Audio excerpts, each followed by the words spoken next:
Assalamualaikum warahmatullahi wabarakatuh. Kami dari kelompok 9 akan mempresentasikan tentang materi hak kekayaan intelektual untuk mata kuliah konsep teknologi. Sebelum itu, kami akan memperkenalkan diri. Yang pertama ada April, silakan April. Perkenalkan, nama saya Aprilia Saifana dengan NIM 121220124. Perkenalkan, nama saya Indah Safira Karimah dengan NIM 12122020125. Perkenalkan, saya Sinta Jasisya Lerohita dengan NIM 121220135. Ya, nah mungkin teman-teman udah beberapa tadi tahu nih tentang kalimat hak gitu, kayak sesuatu yang kita bisa dapatkan ya kan berbanding terbalik sama kewajiban. Tapi mungkin banyak teman-teman yang belum familiar nih sama apa itu hak kekayaan intelektual. Nah, terus apa aja sih hubungannya kenapa kita di konsep teknologi itu belajar tentang hak kekayaan intelektual.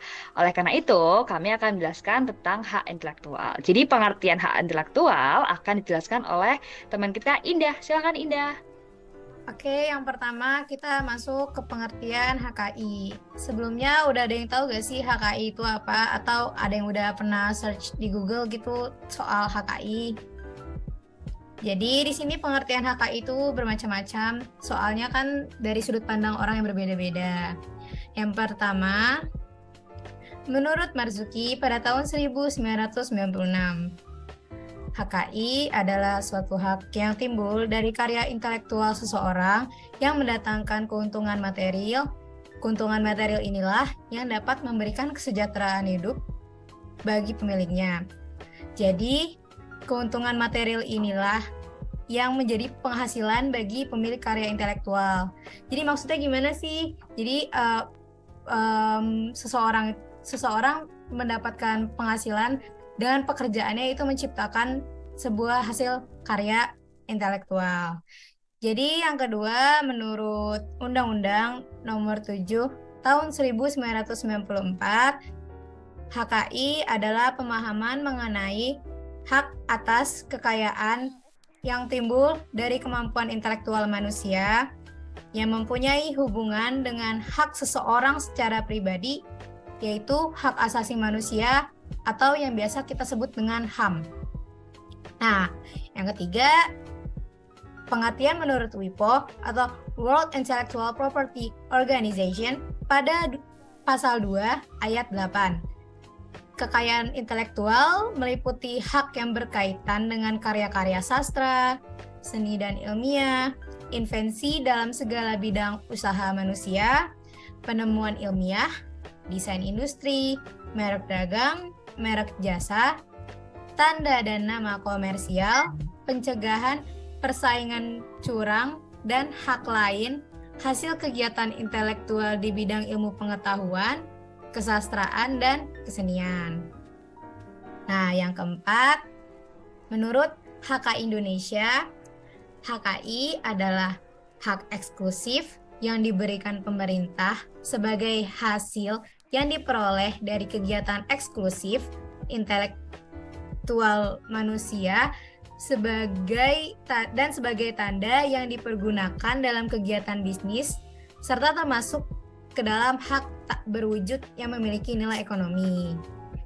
Nah, yang kelima, menurut Konvensi Paris, HKI sebagai perlindungan hukum kekayaan industri meliputi paten, paten sederhana, desain industri, merek dagang, nama dagang, indikasi asal, serta penanggulangan persaingan curang. Nah, sekarang lanjut ke asal mula munculnya HKI. Dimulai dengan adanya hasil karya intelektual, hak yang berasal dari hasil kegiatan kreatif, suatu kemampuan daya pikir manusia yang diekspresikan kepada umum dalam berbagai bentuk, bermanfaat dan berguna dalam menunjang kehidupan manusia, serta mempunyai nilai ekonomis. Artinya karya yang tidak memiliki nilai ekonomis tidak dapat dipatenkan oleh pemiliknya. Contoh dari HKI sendiri adalah ayam geprek Bensu, di mana hal ini termasuk paten merek dagang. HKI lahir atau timbul bila kemampuan intelektual telah membentuk sesuatu yang bisa didengar, dibaca, atau digunakan secara praktis. Selanjutnya, tujuan dari HKI. Nah, tujuan HKI di sini ada 2. Yang pertama, mengantisipasi dan juga mencegah terjadinya pelanggaran atas haki milik orang lain. Nah, yang kedua, meningkatkan kompetisi khususnya dalam hal komersialisasi kekayaan intelektual. Kenapa kok meningkatkan kompetisi? Ini berarti para pencipta harus berlomba-lomba untuk menciptakan hasil karya intelektual yang belum pernah dibuat sebelumnya dan harus lebih baik dari karya-karya intelektual yang ada. Nah, lanjut masuk ke dalam fungsi dari HKI. Yang pertama, sebagai bahan pertimbangan dalam menentukan strategi penelitian, industri, dan juga usaha di kawasan Indonesia. Jadi karena pencipta harus berlomba untuk menciptakan karya, maka dari itu mereka harus memiliki strategi yang baik ketika menciptakan sebuah karya. Yang kedua adalah sebagai perlindungan hukum terhadap pencipta yang dipunyai perorangan atau kelompok atas jerih payahnya dalam pembuatan hasil cipta karya dengan nilai ekonomis yang terkandung di dalamnya. Ini bisa juga disebut sebagai bentuk penghargaan terhadap para pencipta hasil karya atas usahanya dalam menciptakan karya. Hak kekayaan intelektual HKI terbagi menjadi 2 kategori, yaitu hak cipta dan hak kekayaan industri. Hak cipta adalah hak eksklusif bagi pencipta untuk mengumumkan ciptaannya atau memberikan izin. Sedangkan hak kekayaan industri adalah hak kekayaan industri adalah hak yang mengatur segala milik perindustrian, terutama yang mengatur perlindungan hukum. Hak cipta terbagi menjadi 2 nih, yaitu hak moral dan hak ekonomi. Hak moral adalah hak yang melekat secara abadi pada diri pencipta dan tidak dapat dialihkan selama ia masih hidup, kecuali kalau sang pencipta itu memiliki wasiat sehingga nanti bisa dapat dialihkan.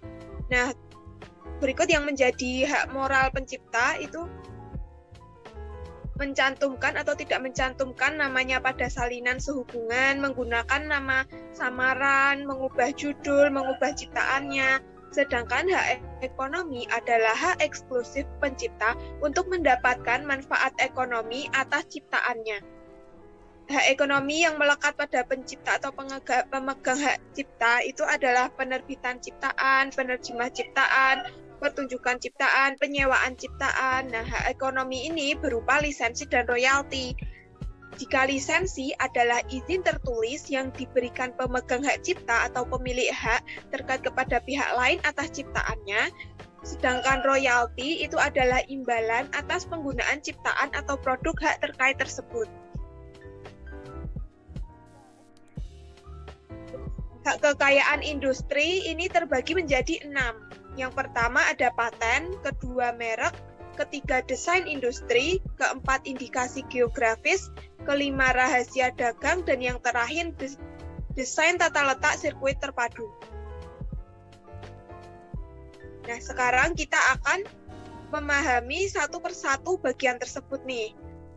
Dari pengertian, paten adalah hak eksklusif inventor atas invensi di bidang teknologi untuk selama waktu tertentu.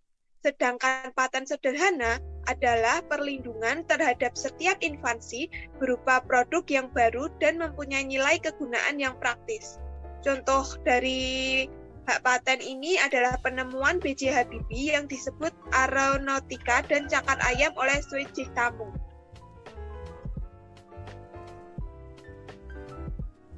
Yang kedua ada merek. Merek adalah tanda yang ditampilkan secara grafis untuk membedakan barang atau jasa yang diproduksi. Hak merek ini memiliki fungsi yaitu sebagai alat bukti bagi pemilik yang berhak atas merek, lalu dasar penolakan terhadap merek yang sama keseluruhan, dan dasar untuk mencegah orang lain memakai merek yang sama keseluruhan. Contoh merek bisa dilihat di gambar yang sudah disediakan tuh, ada H&M, terus Disney, dan lain-lain.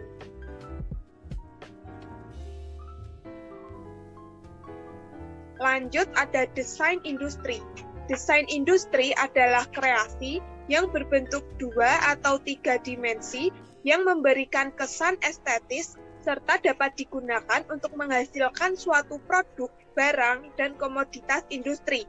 Desain industri ini yang dapat didaftarkan yakni yang memiliki kebaruan dengan catatan jika pada tanggal penerimaan permohonan pendaftaran desain industri tersebut tidak sama dengan yang telah ada sebelumnya, lalu tidak bertentangan dengan peraturan perundang-undangan.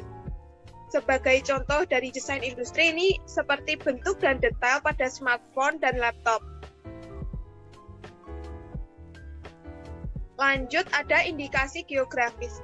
Indikasi geografis adalah tanda yang menunjukkan daerah asal suatu produk yang karena faktor geografis memberikan reputasi, kualitas, dan karakteristik tertentu pada produk yang dihasilkan. Contohnya adalah kopi Arabica Kintamani Bali yang dipegang haknya oleh masyarakat perlindungan hak indikasi geografis kopi Kintamani Bali. Jadi bisa dilihat kopi Arabica Kintamani Bali itu kan khas dari Bali ya. Jadi pemegang haknya juga masyarakat di sekitarnya. Jadi masyarakat Bali. Rahasia dagang adalah informasi yang tidak diketahui oleh umum di bidang teknologi dan bisnis dan dijaga kerahasiaannya oleh pemilik rahasia dagang. Lingkup perlindungan rahasia dagang ini tuh meliputi metode produksinya, kayak cara langkah kerjanya gitu, pengolahan, penjualan, dan informasi lain yang memiliki nilai ekonomi dan tidak boleh diketahui oleh masyarakat umum. Yang terakhir ada desain tata letak sirkuit terpadu atau DTLST nih, yang sering kita sebut singkatannya. Nah, ini adalah sirkuit terpadu adalah produk jadi atau setengah jadi yang di dalamnya terdapat berbagai elemen dan sekurang-kurangnya satu dari elemen tersebut adalah elemen aktif. Nah, jadi pengertian dari desain tata letak sirkuit terpadu merupakan rancangan peletakan 3 dimensi yang terbuat dari berbagai elemen yang setidaknya ada satu elemen aktif sehingga dapat menjadi koneksi pada sirkuit terpadu tersebut. Contoh dari DTLST ini yang dulunya adalah komponen chip pada komputer.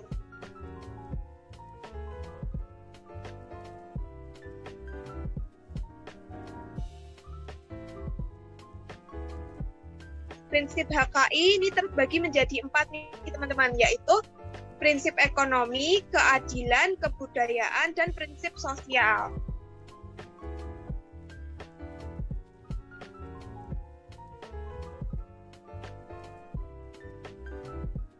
Nah, sekarang kita akan mempelajari satu-satu prinsipnya nih.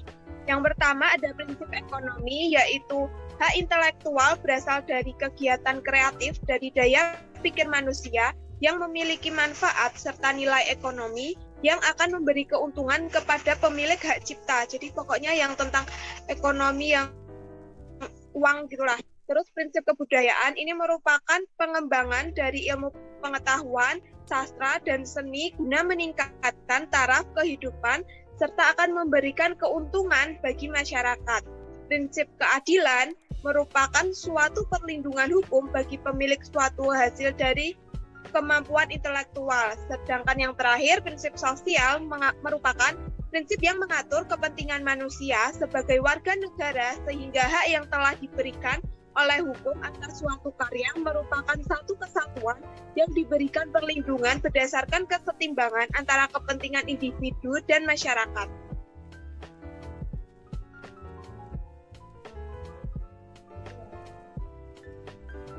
Sistem perlindungan HKI. Sistem HKI merupakan private right atau hak privat. Jadi seseorang bebas untuk mengajukan permohonan atau mendaftarkan karya intelektualnya atau tidak. Jadi terserah si pencipta tersebut. Khusus hak cipta, perlindungan hak ada sejak ciptaan diekspresikan kepada umum.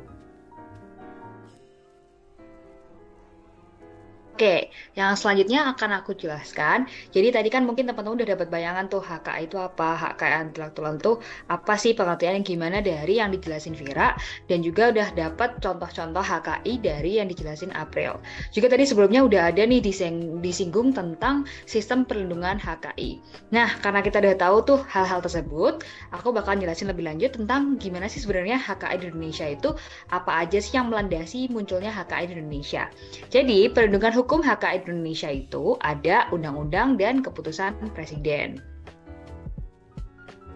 Nah, undang-undang sendiri itu seperti yang bisa kalian lihat di layar, itu ada UU nomor 29 tahun 2002 tentang pendudukan pemuliaan varietas tanaman, UU 30 tahun 2002 tentang rahasia dagang, terus UU nomor 31 tahun 2000 tentang desain industri, nomor 32 tahun 2000 tentang desain tata letak sirkuit terpadu, UU nomor 14 tahun 2001 tentang paten, nomor 15 tahun 2001 tentang merek, dan UU nomor 19 tahun 2002 tentang hak cipta.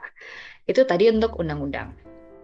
Lanjut, tentang keputusan presiden nih teman-teman. Nah, jadi nggak cuma undang-undang aja yang mengatur jalannya HKI Indonesia, tapi ada keputusan presiden juga. Yang pertama ada Kepres nomor 15 tahun 1997 tentang pengesahan The Paris Convention Establishing the World Intellectual Property Organization.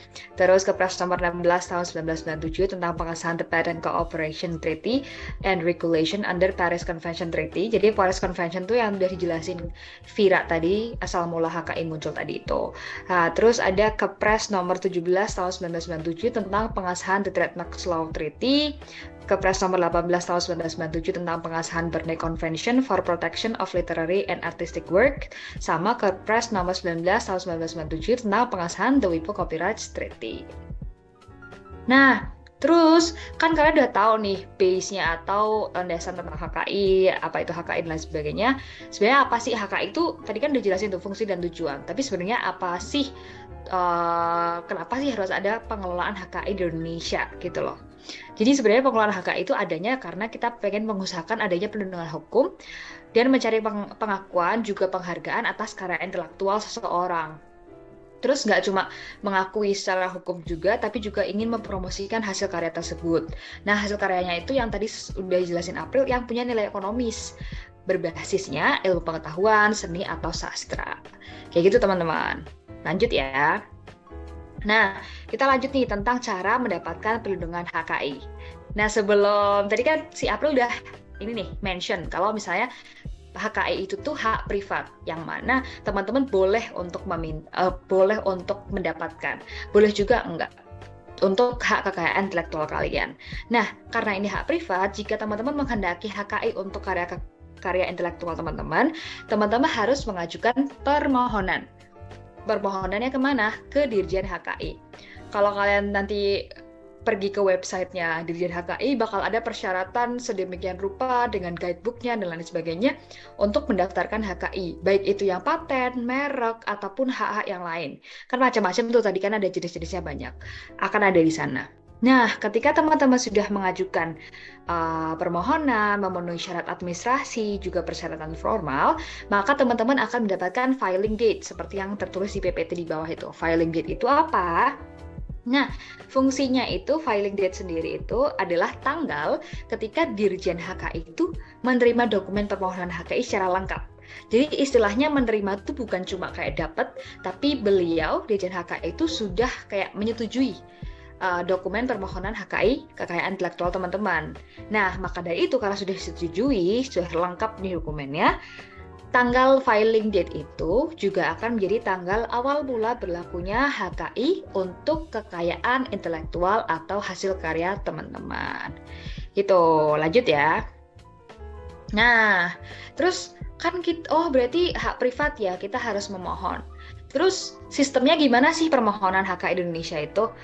Sistem permohonan HKI Indonesia tuh kayak hukum di Indonesia juga, itu namanya first to file. Jadi banyak banget sistem hukum Indonesia yang menggunakan sistem ini, yaitu first to file. Padahal ada juga namanya sistem first to invent. Jadi sebenarnya first to file itu hak untuk orang pertama yang mengajukan permohonan. Yang intinya itu adalah hak yang diberikan ke orang yang mendokumentasikan dulu gitu ke Dirjen HKI. Sedangkan first to invent itu hak yang diberikan untuk penemu pertama. Nah, jadi kalau di Indonesia itu meskipun misal teman-teman itu yang nemuin pertama nih, tapi teman-teman bukan menjadi orang pertama yang mengajukan ke Dirjen HKI untuk mendapatkan HKI, maka teman-teman nggak bisa dapat haknya, hak atas karya teman-teman itu, karena emang belum diajukan atas nama teman-teman. Sedangkan orang yang mengajukan akan mendapatkan haknya. Nah, kayak gitu sebenarnya. Jadi agak harus cepat kalau misalnya kita pengen mengajukan HKI ke Dirjen HKI untuk karya atau merek misalnya. Jadi biar nggak diambil orang lain istilahnya, seperti itu. Nah, syaratnya apa sih gitu kan? Syaratnya adalah membuat catatan, jadi record keeping. Nah, sebelum teman-teman itu misalnya pengen bikin nama kayak nama dagang, kayak tadi Vira mention geprek bensu. Nah, sebelum teman-teman mau mengajukan nama itu ke Dirjen HKI, teman-teman harus record keeping dulu. Jadi kayak harus mengumpulkan catatan atau dokumen yang digunakan menjadi bukti apabila penemu tersebut nanti mendapat sanggahan dari pihak lain. Jadi gimana sih munculnya nama geprek bensu itu dari mana? Asalnya dari siapa? Kenapa kok bisa ketemu? Itu harus didokumentasikan. Biar nanti misalnya teman-teman udah mengajukan nama geprek bensu ke Dirjen HKI, terus tiba-tiba ada pihak lain yang kayak menentang gitu loh, ini punya kami gitu. Misalnya seperti itu. Jadi teman-teman bisa menyanggah karena memang itu hasil karya teman-teman dengan dokumentasi atau record keeping yang kalian sudah siapkan. Nah, kayak gitu. Kemudian ada juga teman-teman itu ntar kalau misalnya udah dapat HKI, itu punya hak eksklusif nih untuk kayak apa ya? Ya udah menggunakan haknya secara sendiri, secara pribadi atau kelompok. Ya waktu mendaftar bisa, atau juga teman-teman bisa ngasih ke orang lain nih, maksudnya kayak meminjamkan, kayak yang tadi sempat di-mention sama April. Nah, kalau meminjamkan atau membolehkan orang lain atau pihak lain menggunakan seizin teman-teman, itu namanya lisensi, teman-teman. Lisensi itu tadi adalah perjanjian.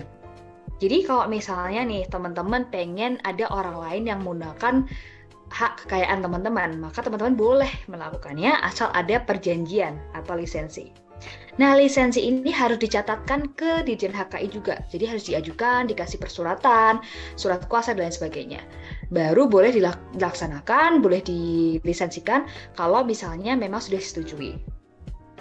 Sedangkan, nah, lisensi ini nih, kalau misalnya di dunia perdagangan, kayak misalnya perdagangan makanan atau apa, itu namanya waralaba. Mungkin teman-teman udah agak familiar dengan waralaba sendiri. Waralaba itu tuh kayak ini loh, contohnya Alfamart, Indomart, geprek bensu, yang buka cabang di mana-mana. Nah, yang buka cabang di mana-mana. Nah, cabang itu namanya cabang waralaba, teman-teman. Karena dia itu tuh perdagangan gitu kan. Karena dia perdagangan gitu. Nah, jadi waralaba ini tuh istilahnya satu orang itu tuh pengen menjual barang tersebut. Misalnya aku pengen jualan ayam goreng, atau ayam geprek, tapi aku nggak mau start dari awal untuk jualan ayam geprek tersebut karena pasti orang-orang belum tahu dong produk aku tuh gimana. Nah, biar cepet laku, kenapa enggak aku jualan geprek bensu aja? Nah, itu deh ide tersebut digunakan untuk jadi waralaba. Akhirnya kita mengajukan ke PT atau perusahaan geprek bensunya untuk kerjasama. Aku pengen jualan geprek bensu, buka cabang di sini, gitu. Nanti mereka akan kayak mengurus data-datanya dan sebagainya, diajukan juga ke Dirjen HKI. Kemudian jadilah waralaba atau cabang yang diurus oleh orang lain. Nah, untuk bisa waralaba ini, yang punya HKI itu setidaknya harus menjalankan operasinya juga. Jadi misalnya aku yang punya geprek bensu, ya setidaknya aku punya satu toko geprek bensu. Nggak boleh aku nggak punya sama sekali. Jadi harus punya. Nah, kayak gitu teman-teman. Terus baru aku boleh membuka lowongan untuk teman-teman atau orang-orang di luar sana yang pengen juga jualan geprek bensu. Seperti itu. Terus kayak plus minusnya apa sih? Plusnya orang yang punya geprek bensu, punya nama atau apa paten geprek bensu itu, dia nggak usah pusing-pusing jualan. Kayak dia cuma cukup punya satu toko, tapi perusahaan dia atau merek dagang dia tuh terkenal sampai mana-mana kayak gitu. Nah, keuntungan buat si yang jualan atau yang mau waralaba ini, dia nggak usah capek-capek untuk start bisnisnya dari awal, dia cuma cukup jualan mereknya yang udah terkenal. Jadi misalnya dia tadinya harus bekerja keras sama berbulan-bulan untuk balik modal, mungkin ini cuma kayak 1-2 bulan udah bisa balik modal karena pakai merek dagang yang udah terkenal, seperti misalnya geprek bensu kayak gitu. Terus buat pengetahuan teman-teman nih, jadi kalau misalnya kontrak lisensi ini tuh tidak memindahkan hak kekayaan ke orang lain. Jadi cuma minjemin doang, kamu boleh pinjam nama sesuai perjanjian. Jadi apa aja perjanjiannya bisa dituliskan nanti di surat perjanjian yang diajukan ke Ditjen HKI gitu. Ya diketahui kedua belah pihak. Jadi emang nggak memindahkan hak untuk penerima lisensi seperti itu. Kalau tadi kontrak lisensi didaftarkan ke Ditjen HKI, waralaba itu didaftarkan ke Departemen Perindustrian dan Perdagangan. Karena kan dia waralaba itu lisensi dalam dunia perdagangan ya teman-teman. Oke. Nah, ini yang tadi ya teman-teman. Bolehkah pihak lain menggunakan hak tersebut? Itu pasti boleh, sesuai yang udah aku jelasin tadi. Dengan perjanjian kontrak atau lisensi tadi ya teman-teman. Nah, selain itu, misalnya nih, kan sebelum kita bikin HK itu pasti udah ada surat kuasa, surat macam-macam yang harus disiapkan. Jadi peralihan HK itu juga biasanya sudah direncanakan di awal. Caranya bagaimana, nanti kalau ada kejadian apa akan dialihkan ke siapa, atau bagaimana. Nah, peralihan HK itu bisa melalui beberapa cara ya. Yaitu pewarisan, hibah, perjanjian, terus juga misalnya ada sebab-sebab yang dibenarkan oleh undang-undang itu harus dipindahkan ke pihak mana. Nah, itu juga bisa terjadi peralihan. Ini juga harus dicatatkan atau didaftarkan ke Ditjen HKI. Kayak gitu. Nah, sebenarnya materinya itu aja nih teman-teman. Ya, kita mau lihat wajah-wajah Vira dan April dulu nih. Sebentar ya.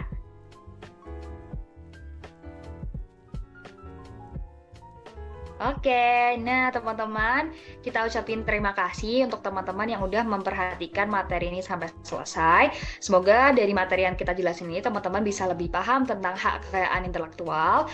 Dan misalnya di masa depan teman-teman punya nih karya intelektual yang pengen diajuin hak kekayaan intelektualnya, teman-teman udah mudeng dasar-dasarnya dan bisa ambil keputusan yang tepat untuk hak kekayaan intelektual yang kalian pengenin.